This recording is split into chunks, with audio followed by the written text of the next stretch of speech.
ఏదైనా ఊరు వెళ్ళినప్పుడు దగ్గర భగవన్మూర్తి లేనప్పుడు పూజ చెయ్యవలసి వస్తే సూర్యుణ్ణి దృష్టిలో పెట్టుకుని పూజ చేసేయచ్చు. ఆ పూజ పరిపూర్ణమైపోతుంది. అంత గొప్ప శక్తి ఒక్క సూర్యోపాసన విషయంలో సూర్యనారాయణమూర్తి యొక్క దర్శనం చేత సూర్య ఆరాధనగా, మూర్తి లేకుండా ఆరాధనని శాస్త్రం అంగీకరించింది.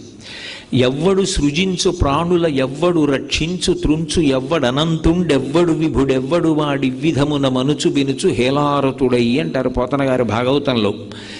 ఈ సమస్త సృష్టిని ఎవరు చేస్తున్నాడో, ఈ చేసినటువంటి సృష్టినంతటినీ కూడా ఎవరు నిలబెడుతున్నాడో, ఈ సృష్టినంతటినీ మళ్ళీ హేళగా ఎవరు లయం చేస్తున్నారో ఆయనే పరబ్రహ్మం.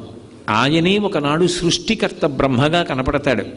ఆయనే ఒకనాడు స్థితికర్త శ్రీ మహావిష్ణువుగా కనపడతాడు.